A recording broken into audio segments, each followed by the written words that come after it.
Hello friends, आप सभी का स्वागत है तेज मैथ्स में। फ्रेंड्स, स्क्रीन पर जो आप बुक देख रहे हैं, इस बुक से हम लोग रेशियो चैप्टर को पढ़ रहे थे। रेशियो चैप्टर में फेज 2 के 10 प्रश्नों को डिस्कस किए थे। आज हम लोग 11 नंबर प्रश्नों को डिस्कस करेंगे। और इस वीडियो को देखने से पहले इसके पहले वाले जितने भी वीडियो अपलोड हुए हैं इसके रेशियो चैप्टर से, उन सभी को यदि आप देखे होंगे तभी जाकर ये वीडियो आपको समझ में आएगा। हालांकि हम आपको पूरे कंसेप्ट और ट्रिक के साथ समझाने का कोशिश करेंगे। तो आइए देखते हैं 11 नंबर प्रश्न। इस प्रश्न में बोला गया है 5625 रुपए को ए, बी तथा सी के बीच इस प्रकार बांटा जाता है कि ए का हिस्सा बी और सी के हिस्से का 1/2 है तथा बी का हिस्सा ए एवं सी के हिस्से का 1/4 है। तो ए का हिस्सा बी के हिस्से से कितना अधिक है, यानी दोनों में अंतर हमको बतानी है ए और बी में। सबसे पहले प्रश्न में बोला गया है, देखिए ए का हिस्सा बी और सी के हिस्से का 1/2 है, यानी हम इसको रेशियो मेथड से इसको क्या बोला है कि ए का हिस्सा बी और सी के हिस्से का 1/2 है, यानी यह 1 है तो यह कितनी है, 2 है। आगे इसी प्रश्न में बोला है कि b का हिस्सा a प्लस सी के 1/4 है, 1/4 है। हमने इसको इस तरह से लिख लिया और यही टोटल दिया हुआ है कितना, टोटल दिया है 5625 रुपया। कहने का मतलब है कि 1/2 ये कितना हो गया, रेशियो में 3 हो गया, जो कि 5625 रुपया है। उसी तरीके से ये कितना, रेशियो 5 हो जाएगा तो ये कितना है, 5625 रुपया। यहाँ से जब रेशियो 1 निकालेंगे तो यहाँ पर 5 का 5, 5 का 5, 5 दूनी के 10, 5 दूनी के 10 हो गया और 50 25 हो गया, 1125 हो गया रेशियो 1 यानी बी का हिस्सा कितना हो जाएगा, बी का हिस्सा रेशियो 1 1125। तो इससे इसमें गुना करेंगे तो 1125 रुपया ही होगा, यानी बी का हिस्सा कितना हो गया, 1125 रुपया। अब उसी तरीके से यहाँ पर रेशियो 1 कितना, यहाँ पर 3 से भाग देंगे, 3 से भाग देने के बाद आ जाएगा यहाँ पर 1 हो जाएगा और यहाँ पर बचा 2 तो 26 हो गया, तो 3/8 24 हो गया, 3/8 24 और यहाँ पर 2 हो गया, 3 7 21 और 3 5 15 हो गया, 1875 रुपया हो गया। यानी ए अब कितना हो जाएगा, ए कितना हो जाएगा, 1875, ए 1875 हो जाएगा, क्योंकि ए रेशियो 1 आया 1875 और रेशियो 1 यहाँ पर ए रेशियो 1 था ए, तो हम ए 1875 लिखे। अब इन्हीं दोनों में हमको क्या करना है, ए और बी के हिस्से का अंतर बताना है, अर्थात हिस्सा कितना अधिक है। तो a माइनस बी कर देते हैं। यहाँ पर देख रहे हैं कि a का ही अधिक है, 1875 माइनस 1125। जब इसमें से माइनस करेंगे तो यहाँ पर आ जाएगा, 5 में से 5 गया तो 0 और 7 में से 2 गया तो हो गया 5 और यहाँ पर 8 में से 1 गया तो हो गया 7 और यहाँ पर 1 कैंसिल हो गया।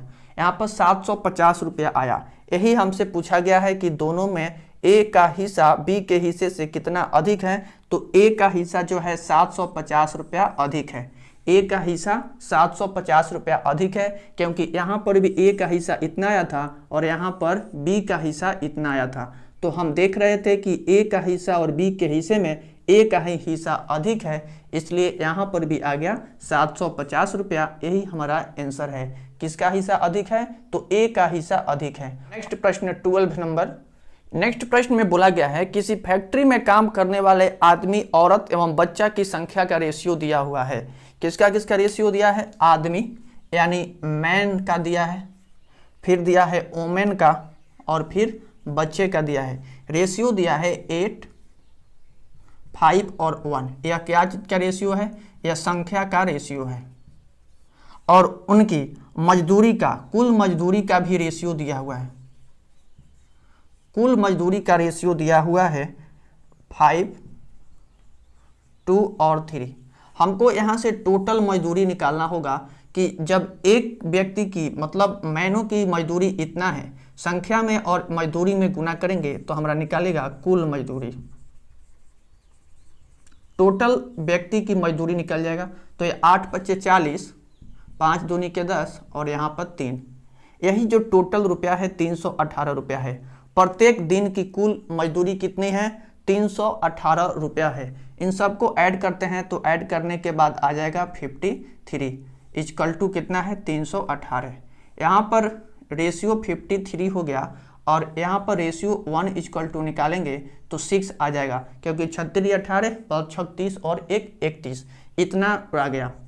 तो अब हमको क्या करना है, इसमें बताना है कि आदमी, औरत और बच्चों में से प्रत्येक की कुल मजदूरी कितना है। तो रेशियो 1 इक्वल टू 6, तो इस 6 से इन सब में गुना कर देंगे तो हमारी कुल मजदूरी निकल जाएगी कि किस कुल मजदूरी कितना होगा। तो 6 चौका कितना, 24, तो 240 रुपया हो गया और इसका 60 हो जाएगा और इसका 36 18 हो जाएगा। यही हमारा राइट आंसर है। यहाँ पर रेशियो नहीं, यहाँ पर कॉमा होगा, क्योंकि इन सब की यह मैन की, यह वोमेन की और यह बच्चे की, यह तीनों की कुल मजदूरी निकली अलग अलग, जो कि ऑप्शन नंबर ए में दिया है। यही हमारा राइट आंसर है। आई होप यह भी प्रश्न आप समझ पाए होंगे। आइए देखते हैं नेक्स्ट प्रश्न है 13 नंबर। इस प्रश्न को सॉल्व करने से पहले इस प्रश्न को पहले ध्यान से देखेंगे। इसमें लिखा है a ratio b equal to c ratio d हो तो a square plus b square divided by c square plus d square equal to कितना होगा। यहाँ पर देखिए इक्वल टू पूछा है, यहाँ पर हमसे सिद्ध करने के लिए नहीं पूछा है। यदि सिद्ध करने के लिए कुछ भी दिया रहता है कि इतना सिद्ध कीजिए, तब वहाँ पर कंसेप्ट से हम सॉल्व करना जरूरी होता। लेकिन यहाँ पर यदि हम पुट कर दे कुछ वैल्यू को तो बहुत ही आसानी से बन जाएगा। देखिए कैसे हम पुट करते हैं। 13 नंबर प्रश्न है।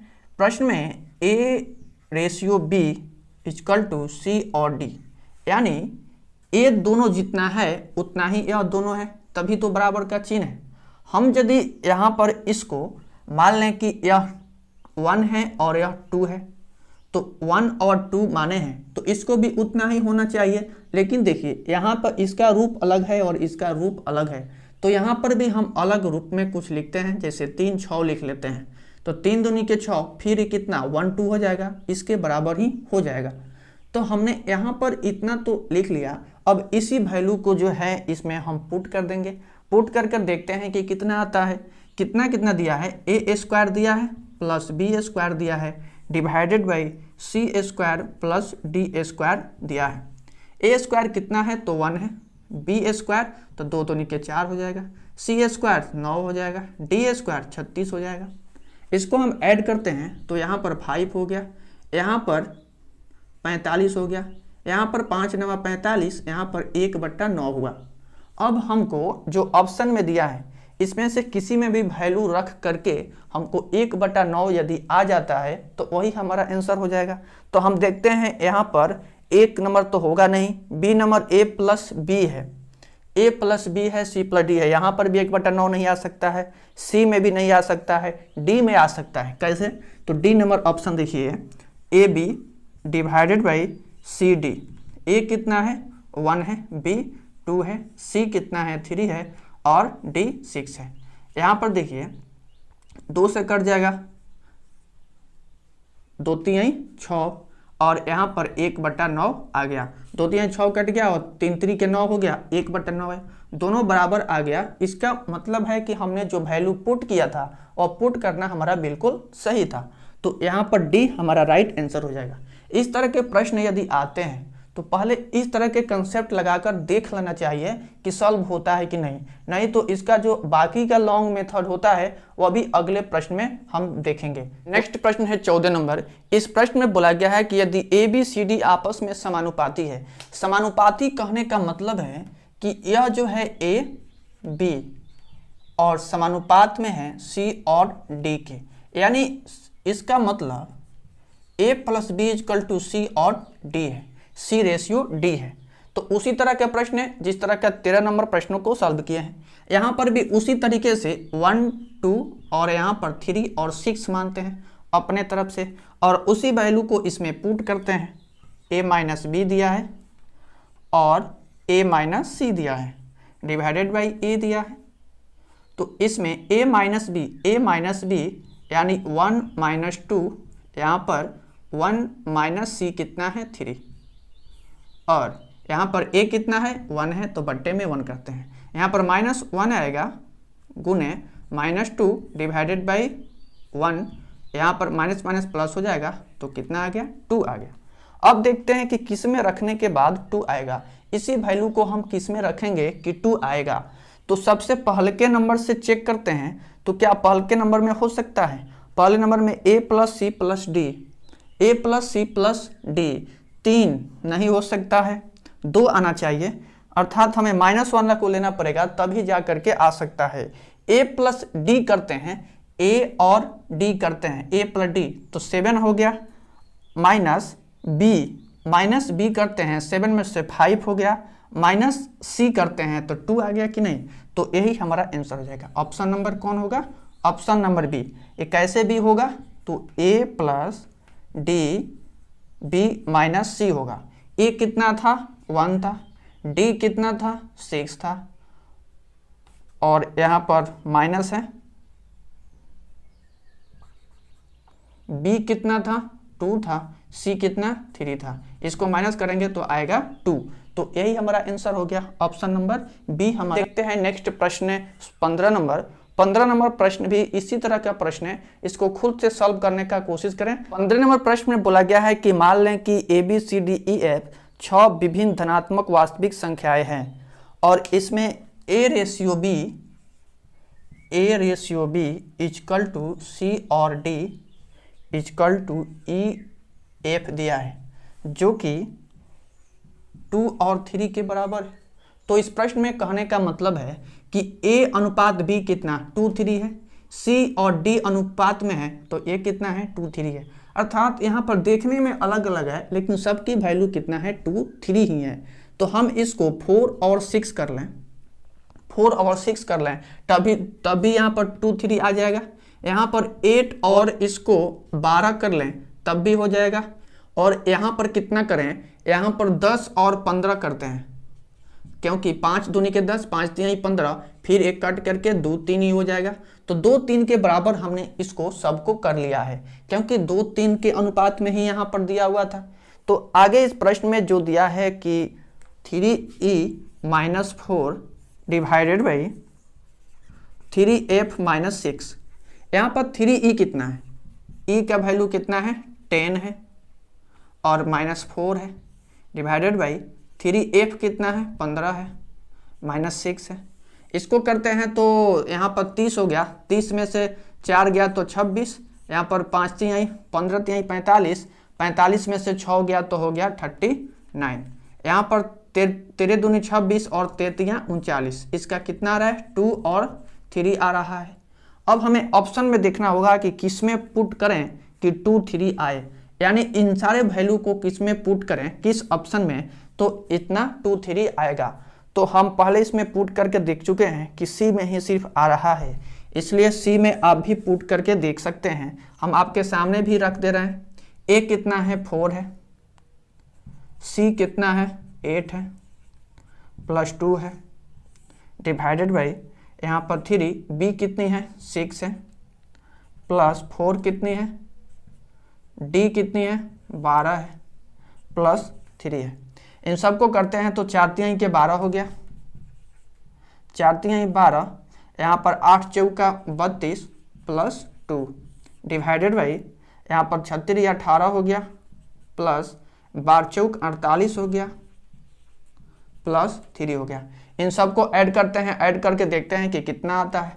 ऐड करने के बाद 2 4 6 आ जाएगा और यहाँ पर 4 आ जाएगा। इसको करेंगे तो 69 आ जाएगा।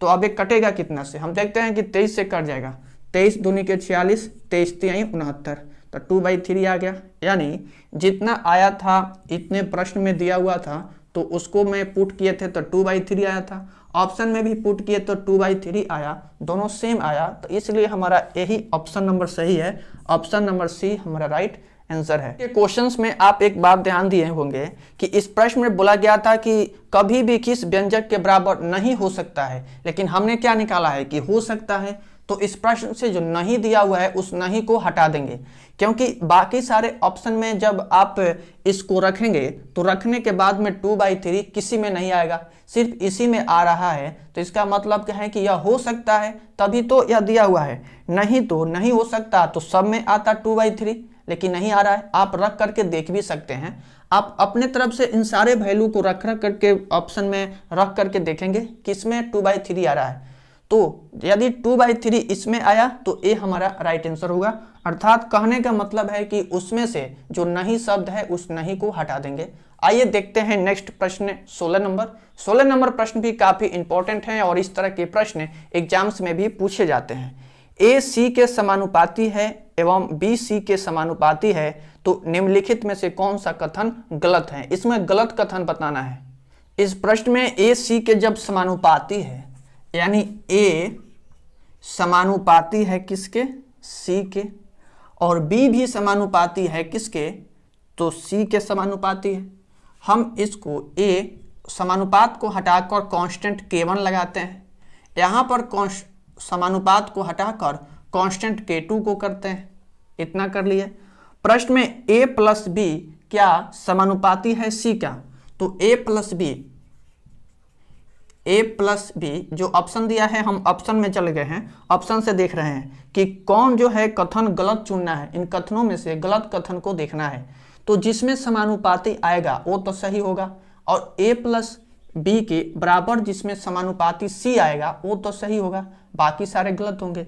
तो पहले नंबर में हम देख रहे हैं a plus B equal to कितना हो जाएगा, यहाँ पर K1 प्लस सी और प्लस K2 सी, यहाँ पर सी हो जाएगा, सी कॉमन हो जाएगा K1 प्लस K2, यानी हम देख रहे हैं कि a प्लस बी जब एक कांस्टेंट को हटाएंगे तो फिर एक कौन चीज बदल जाएगा, सी में बदल जाएगा। तो एक नंबर ऑप्शन तो हमारा सही है, a प्लस बी जो है समानुपाती है सी के। बी नंबर ऑप्शन में अब आएंगे। हमने ए नंबर ऑप्शन से देखा था कि सही है गलत है, तो एक नंबर ऑप्शन हमारा सही है। फिर a माइनस बी करते हैं, a माइनस बी करते हैं, तो a minus B equal to K1 C minus K2 C हो गया। यहाँ पर c कॉमन होगा तो K1 माइनस K2 आ रहा है।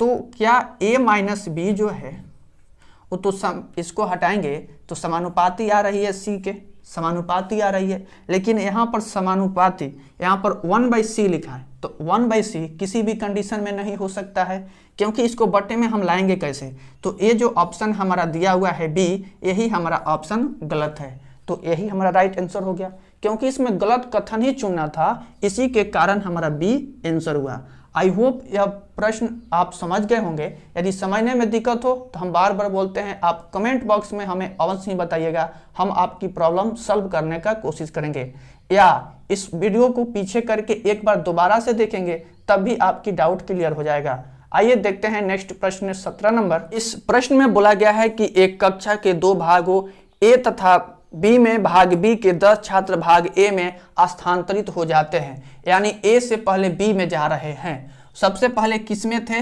ए प्लस 10 छात्र इसमें थे। ए किस में गए, तो बी में गए, ए माइनस बी, मतलब इसमें से इसमें जब आते हैं तो ये 3 गुना हो जाता। फिर आगे इसी में बोला गया है कि यानी दोनों बराबर हो जाते हैं, बी प्लस 10। यहाँ से a का मान निकाल करके उसमें पुट कर लेंगे, आराम से सॉल्व हो जाएगा। यहाँ पर a plus 10 equal to 3b minus 30।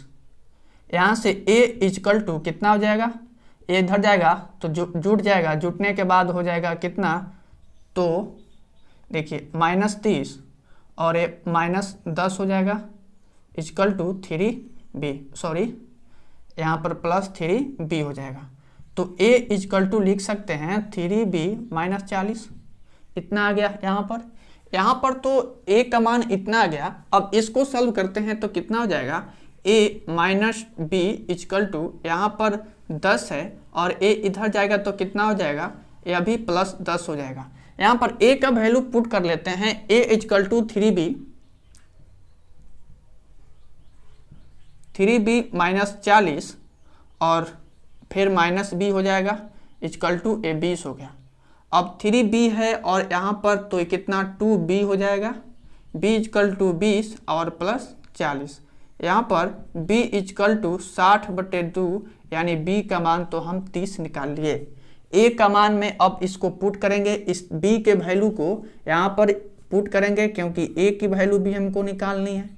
तो 3 और गुने 30 माइनस 40, यहाँ पर 30 आई 90 हो गया, 90 माइनस 40 इजकल टू ए कितना हो जाएगा 50 हो जाएगा। अब हमसे ए और बी का रेशियो पूछा गया है कि ए और बी का अनुपात कितना होगा। तो ए और बी कितना है, ए कितना मंगाए हैं 50, बी कितना है तो 30, यहाँ से 0 0 कैंसिल, तो 5 और 3 का रेशियो होगा, यही हमारा राइट आंसर होगा, जो कि ऑप्शन नंबर बी में दिया है। बी हमारा राइट आंसर है। इस प्रश्न को यदि आपको समझने में कोई भी प्रॉब्लम हुआ हो तो आप इस वीडियो को पीछे करके एक बार फिर से देखेंगे, आपकी प्रॉब्लम सॉल्व हो जाएगी। आइए देखते हैं नेक्स्ट प्रश्न 18 नंबर। 18 नंबर प्रश्न में बोला गया है कि एक व्यक्ति ने काले मोजों के जोड़े के 4 जोड़े, काले मोजे के 4 जोड़े, यानी काले मोजों की संख्या कितनी है, मोजों की संख्या 4 है, और भूरे मोजे की संख्या तो कितना होगा, भूरे मोजों की संख्या इस प्रश्न में दिया नहीं है तो इसको हम n मानते हैं। इसका तो मूल्य कितना है, मूल्य में 2 गुना हो जा रहा है और इसमें 50% की वृद्धि हो जा रही है जब अदला बदली करने के बाद। वृद्धि का मतलब 1/, यहाँ पे 50% का मतलब हो गया 1/2, इसमें जब वृद्धि हुई है तो इसमें इसको ऐड करके होल वैल्यू निकालेंगे, वृद्धि का 3/2 हो गया।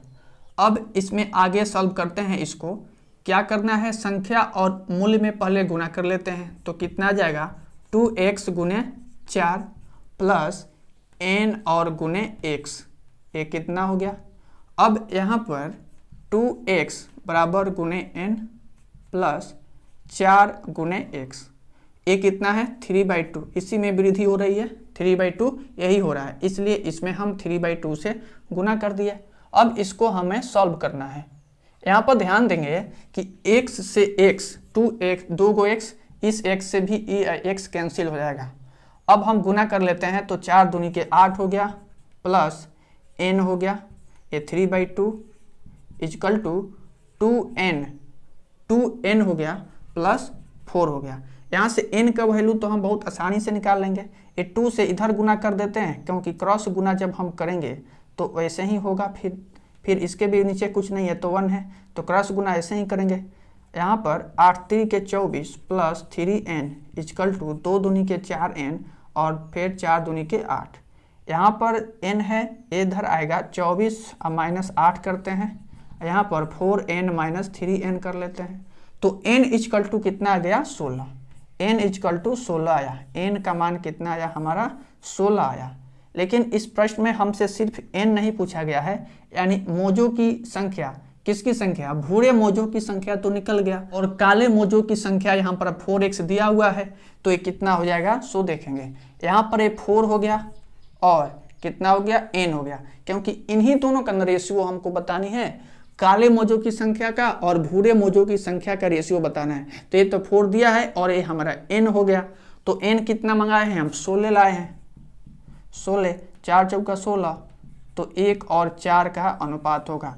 काले और भूरे मोजों की जोड़ों में जो अनुपात होगा कितना का होगा 1:4 का होगा, जो कि ऑप्शन नंबर बी में दिया है, यही हमारा राइट आंसर है।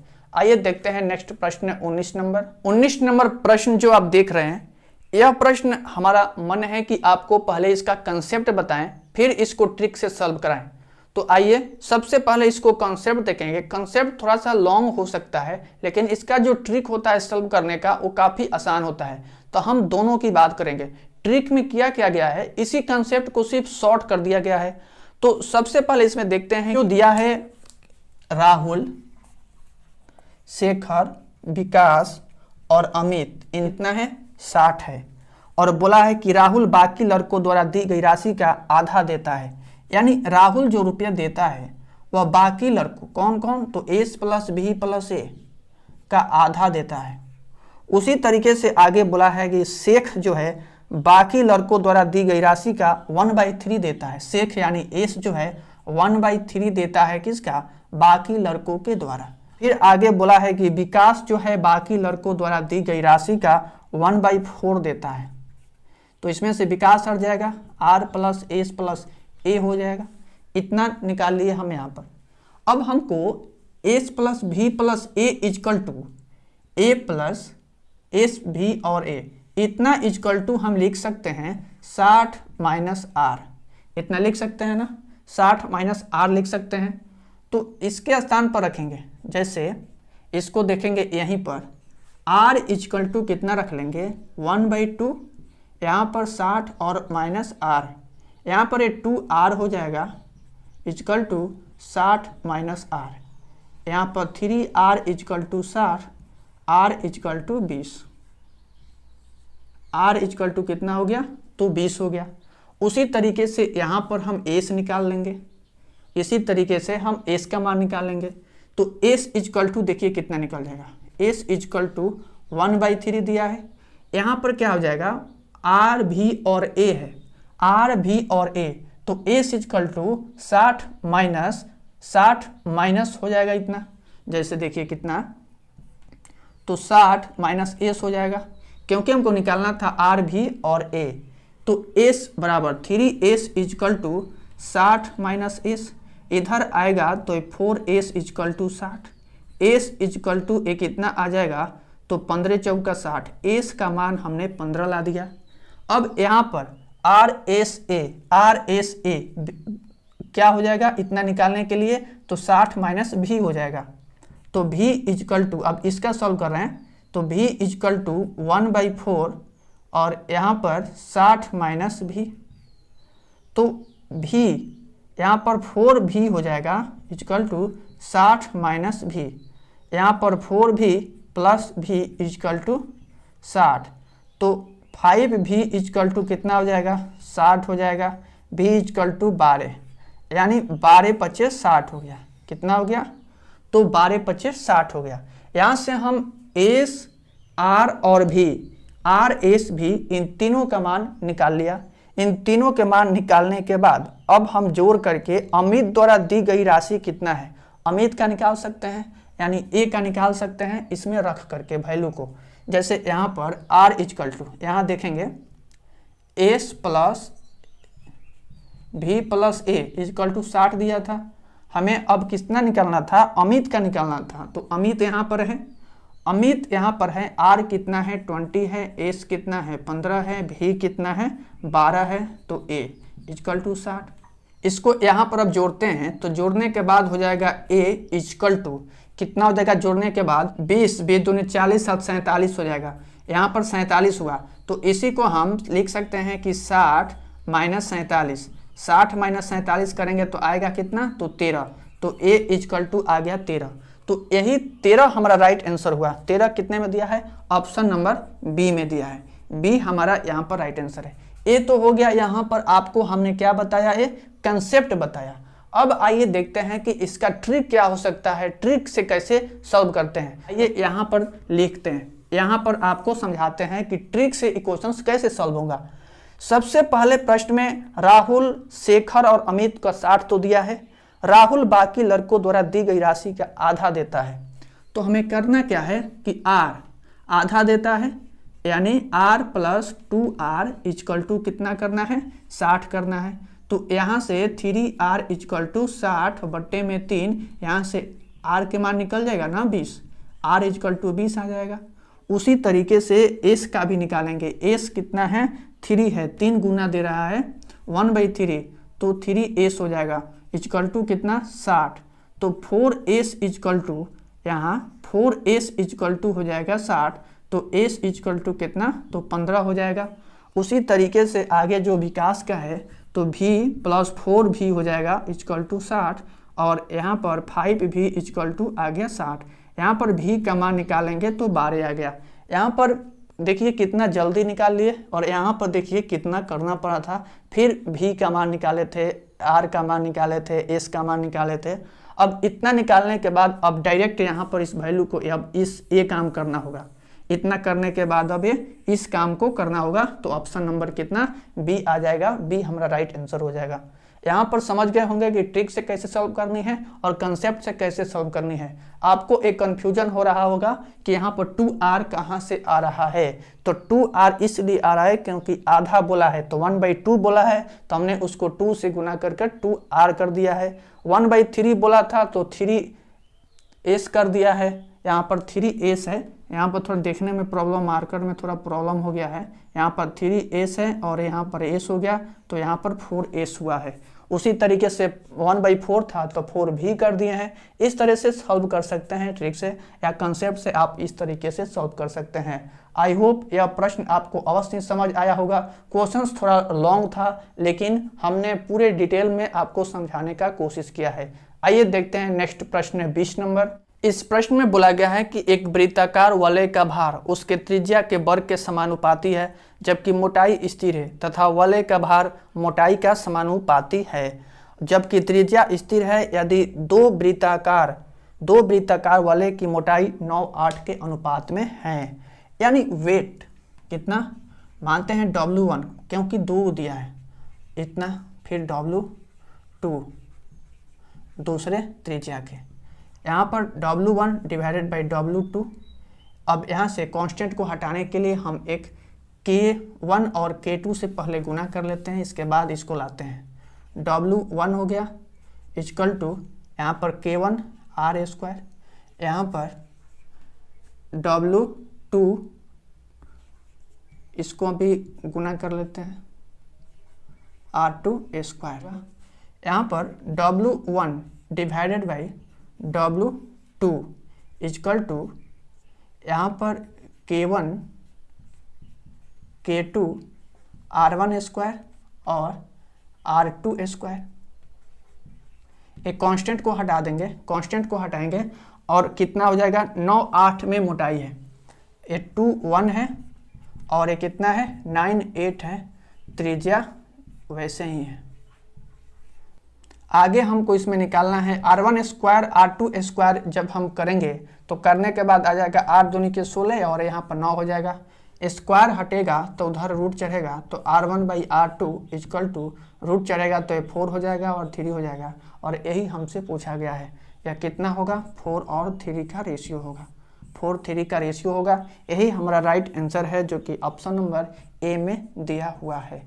फ्रेंड्स, इसमें जितने भी प्रश्न दिए गए हैं सभी प्रश्न आपके नेक्स्ट एग्जाम के लिए मोस्ट इम्पॉर्टेंट हैं। इस तरह से यह आपका एक कंसेप्ट बन जाता है। इसके बाद में आप प्रैक्टिस सेट से प्रैक्टिस कर सकते हैं, यानी प्रीवियस क्वेश्चंस को प्रैक्टिस कर सकते हैं।